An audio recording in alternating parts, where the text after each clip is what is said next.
Reflujo vésico-ureteral.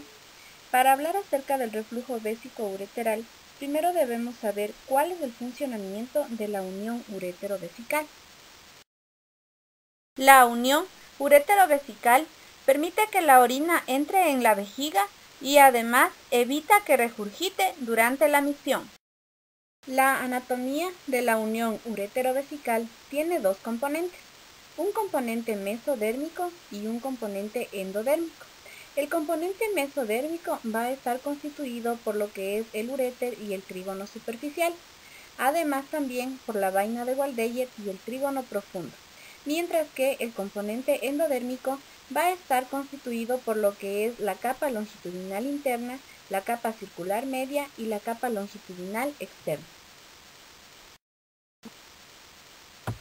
Los componentes mesodérmicos que surgen del conducto de Wolff están constituidos por dos partes que están inervados por el sistema nervioso simpático, el uréter y el trígono superficial.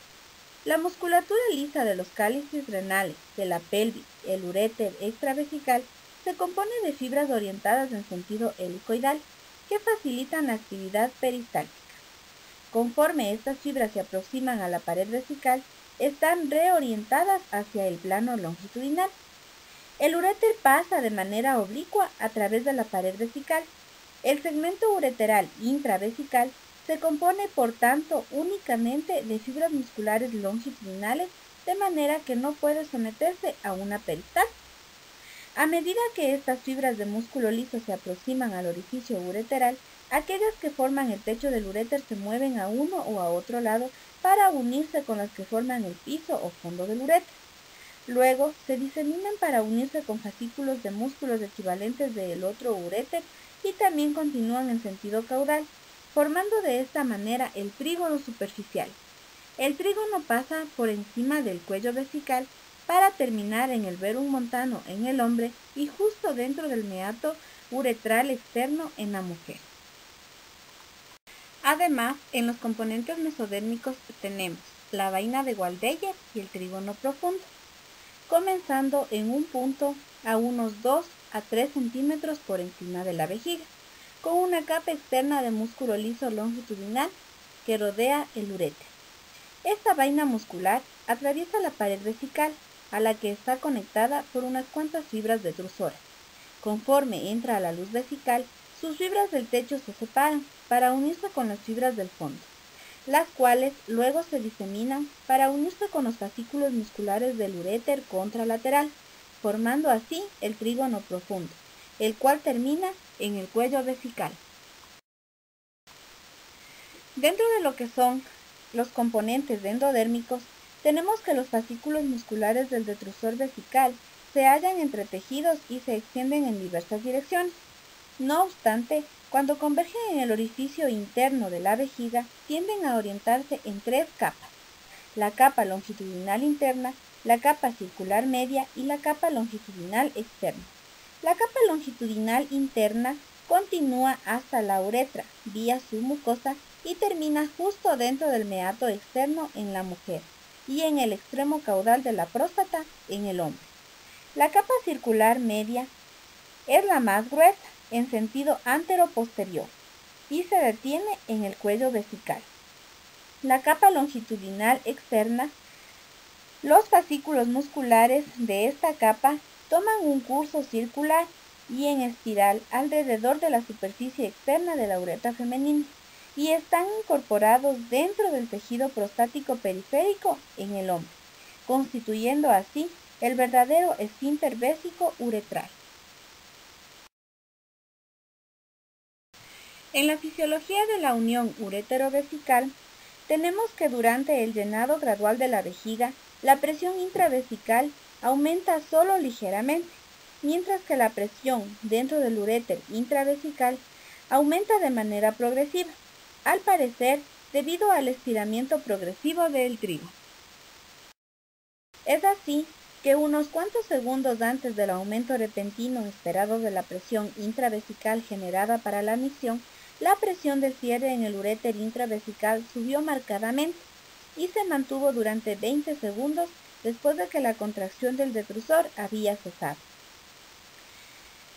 por lo que se demostró que la competencia urétero-vesical es independiente de la acción del detrusor y está gobernada por el tono del trigo, el cual se contrae vigorosamente justo antes de la misión, ayudando así a abrir y encauzar el cuello vesical. El sistema antirreflujo se basa en 4 elementos: la longitud del trayecto intramural, la calidad de las fibras musculares que unen el meato ureteral al trígono, la proporción entre la longitud del trayecto intramural y el calibre del uréter a nivel de la unión urétero-vesical, y por último, el tono de la pared muscular de la vejiga. La incidencia de reflujo vésico-ureteral ocurre en el 25 a 40% de niños con infección de vías urinarias, pero solo en 8% de los adultos con bacteriuria.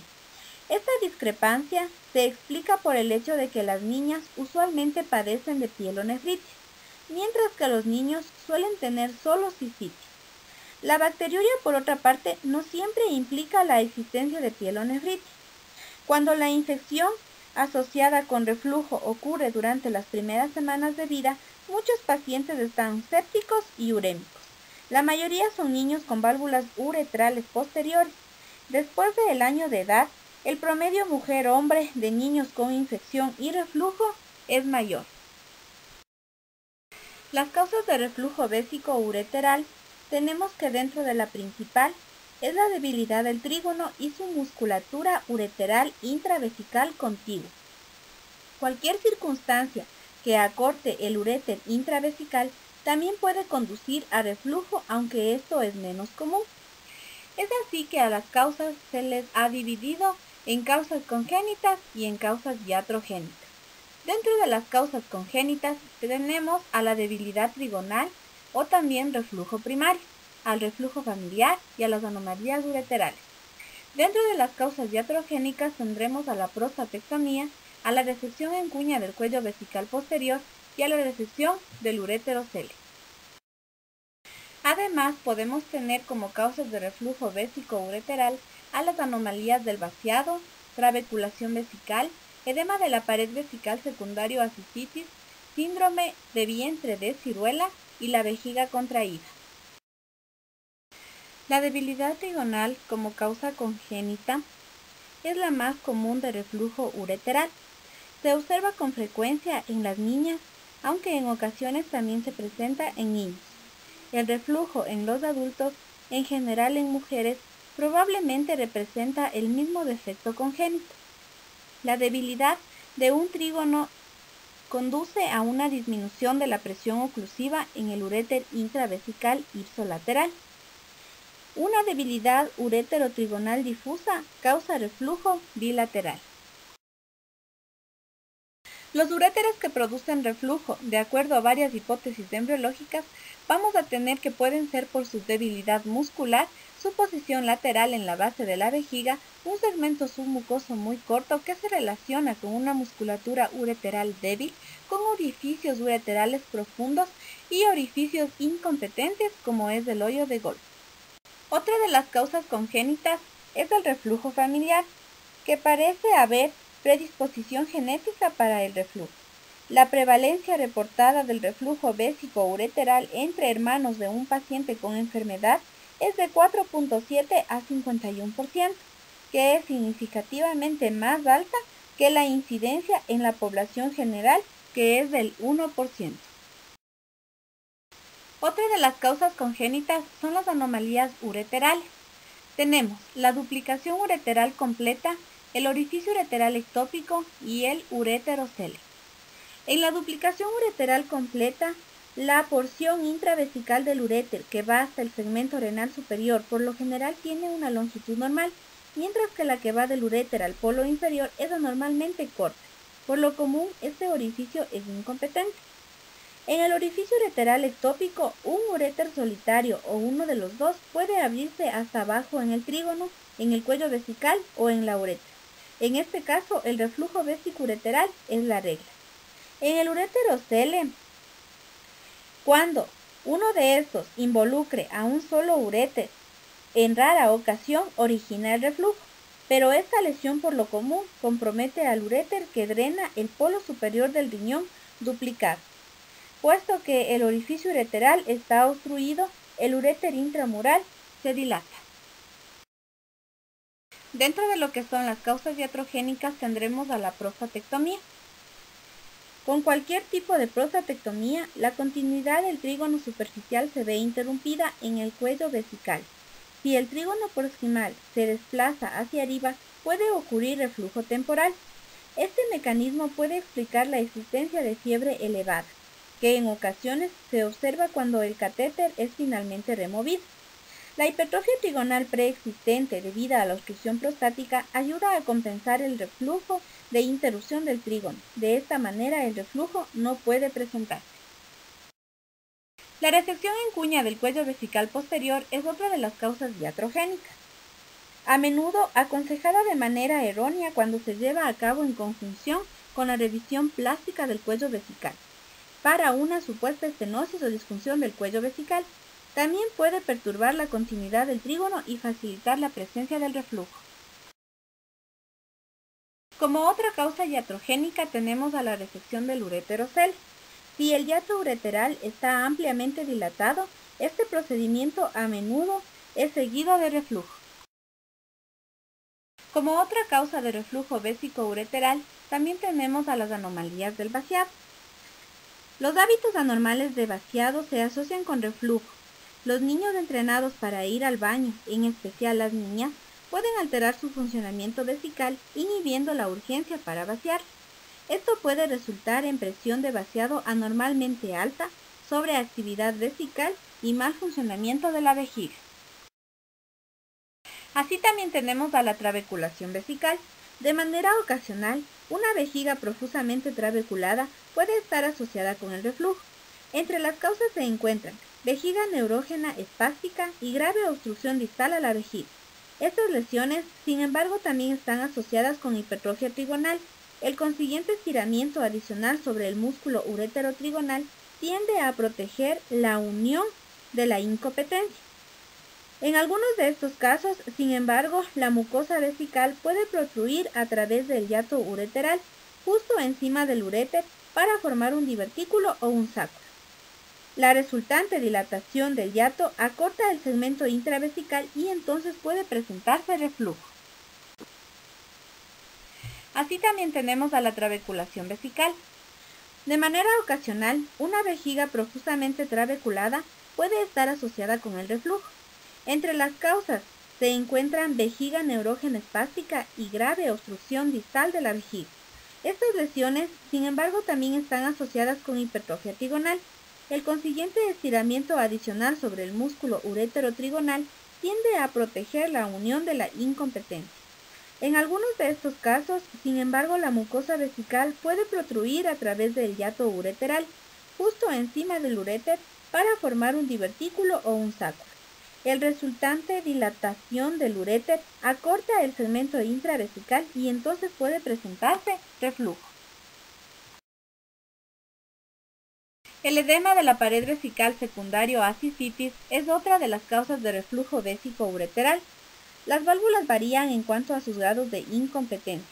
Una unión límite puede no permitir el reflujo cuando la orina es estéril, pero la función valvular puede estar deteriorada cuando la cistitis causa edema asociado con compromiso del trígono y uréter intravesical. Además, la presión del vaciado anormalmente alta puede conducir a reflujo, en cuyo caso puede sobrevenir una pielonefritis secundaria. También tenemos el síndrome de vientre en ciruela. Este es un trastorno relativamente raro en el que se presenta una falla en el desarrollo normal de los músculos abdominales y el músculo liso de uréteres y vejiga. La criptorquidia bilateral es la regla. En ocasiones también se observa pie equinovaro y luxación de cadera. La vejiga contraída también se puede encontrar asociada con reflujo vésico-ureteral, cuando es secundaria a cistitis intersticial, tuberculosis, radioterapia, carcinoma o esquistosomiasis. Y por último tenemos a la vejiga contraída. La vejiga contraída es secundaria a cistitis intersticial, tuberculosis, radioterapia, carcinoma o esquistosomiasis puede estar asociada con reflujo ureteral. Las complicaciones del reflujo vésico-ureteral demuestran que daña el riñón mediante uno o ambos de estos mecanismos, como son la pielonefritis y la ureterohidronefrosis. La pielonefritis es uno de los factores comunes que contribuyen al desarrollo de cistitis, en particular en mujeres. Cuando el reflujo está presente, las bacterias llegan al riñón y el tracto urinario no puede vaciarse por sí solo completamente, de manera que la infección se perpetúa. En lo que se refiere al ureterohidronefrosis, tenemos que la dilatación del uréter, la pelvis renal y los cálices generalmente se encuentran en asociación con la presencia de reflujo, en ocasiones a un grado extremo. En los hombres, debido a que poseen un segmento relativamente largo de uretra estéril, tales cambios se observan con frecuencia en ausencia de infección. El reflujo estéril es menos dañino que el reflujo infectado. Las tres razones por las cuales se da la dilatación es la carga de trabajo aumentada, la presión hidrostática alta y la musculatura ureteral débil. Datos clínicos del reflujo vésico-ureteral. Un historial compatible con pielonefritis aguda implica la presencia de reflujo vésico-ureteral. Este se observa más en mujeres, en particular las niñas. La persistencia de cistitis recurrente debe sugerir la posibilidad de reflujo. A menudo, tales pacientes presentan pielonefritis asintomática de grado bajo.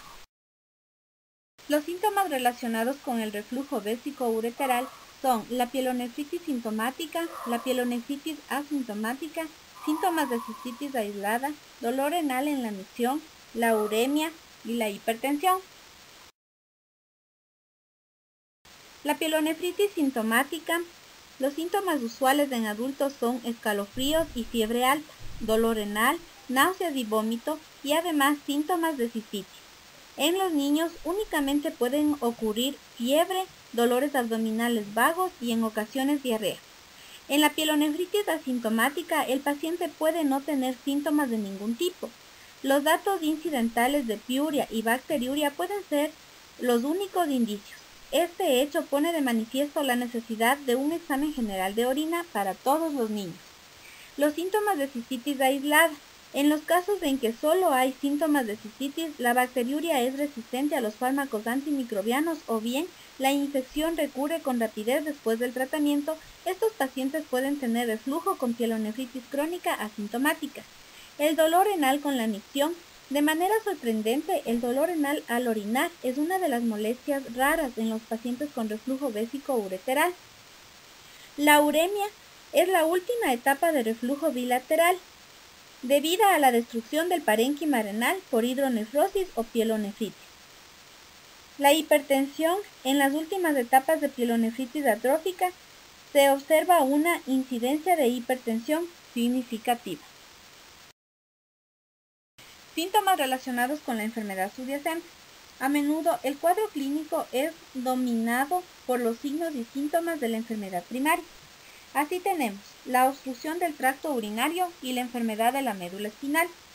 Las niñas en la obstrucción del tracto urinario pueden manifestar titubeo al iniciar el chorro urinario y presentar también un chorro débil o intermitente secundario a espasmo de músculo estriado periuretral.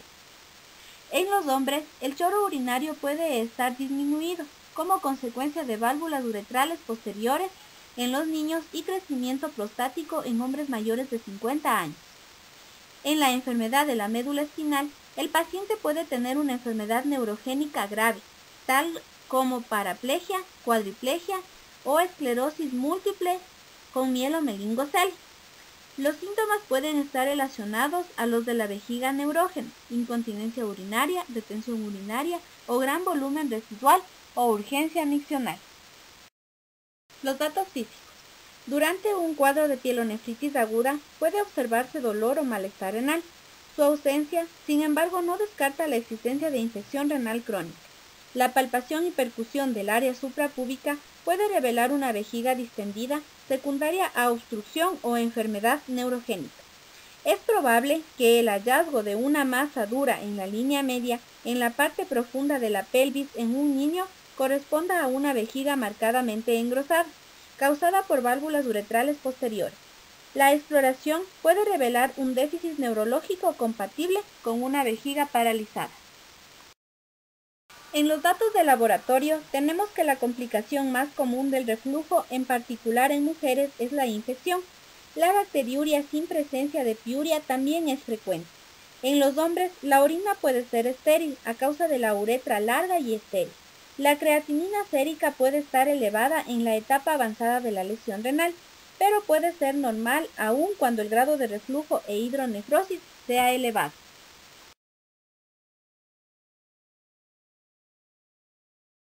En los datos radiológicos tenemos que los indicios de la presencia de reflujo se van a manifestar en la placa cuando se encuentra un uréter inferior persistentemente dilatado, zonas de dilatación en el uréter, cuando el uréter es visualizado en toda su longitud, cuando existe la presencia de ureterohidronefrosis con un segmento ureteral y yuxta vesical estrecho, o en los cambios de pielonefritis curada, en los que se dan deformación de los cálices, de los infundíbulos estrechos o adelgazamiento de la cortical. La exploración instrumental se realiza mediante la medición del calibre uretral y la cistoscopía. En la medición del calibre uretral es preciso realizar la medición en las mujeres usando sondas vulvares. Casi de manera rutinaria se encuentra estenosis uretral distal en niñas con infección urinaria. La dilatación del anillo de la estenosis incluye un paso importante para mejorar la hidrodinámica de la misión. Se disminuye la presión del vaciamiento intravesical y se elimina la presencia de orina vesical residual. Menos comúnmente, la estenosis uretral llega a detectarse en mujeres y debe ser tratada.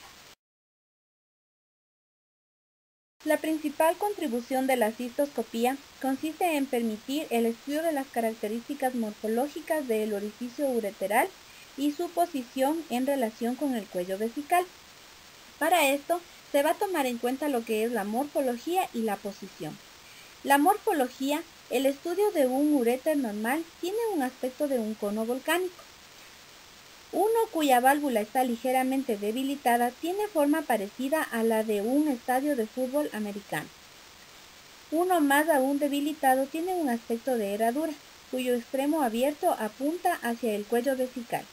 La unión, que es totalmente incompetente, tiene un orificio en forma de hoyo de golf, situado sobre el hiato ureteral. En lo que se refiere a la posición, en conjunto, cuanto más defectuoso es el aspecto del orificio ureteral, más alejado se encuentra del cuello vesical. El grado de lateralización del orificio refleja el grado de deficiencia urétero-trigonal. El tratamiento del reflujo vésico-ureteral tenemos dos parámetros, el tratamiento médico y el tratamiento quirúrgico.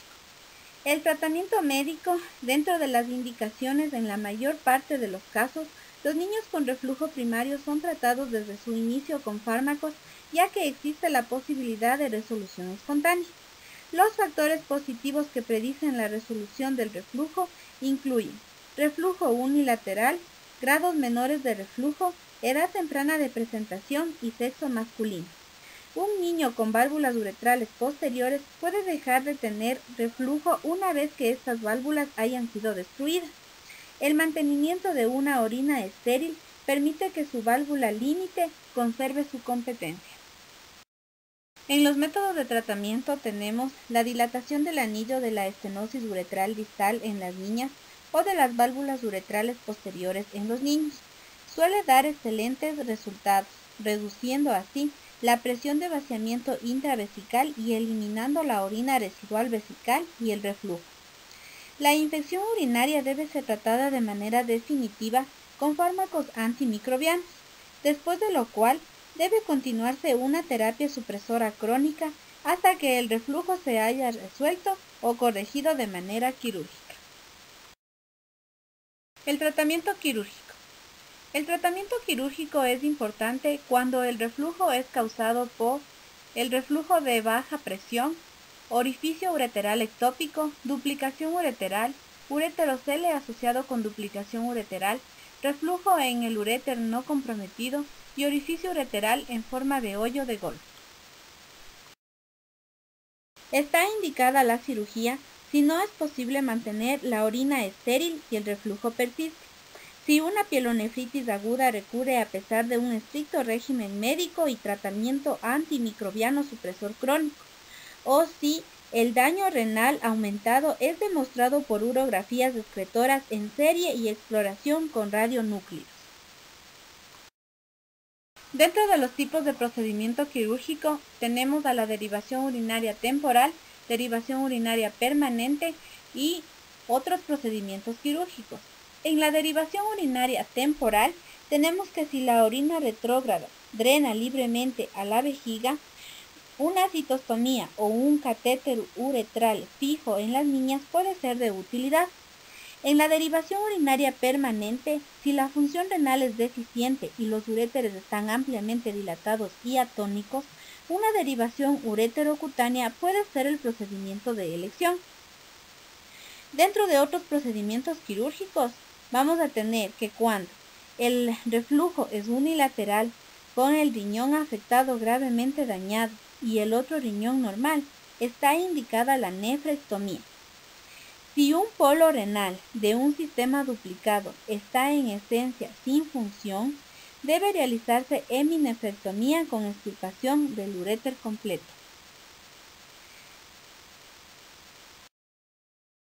El pronóstico. El pronóstico en los pacientes con reflujo que se juzga tiene válvulas satisfactoriamente competentes. Un tratamiento conservador, como se describió antes, es muy exitoso, pues logra la curación del reflujo y por tanto de la infección. Los pacientes con válvulas ureterovesicales muy incompetentes, sometidos a reparación quirúrgica, también tienen un excelente pronóstico.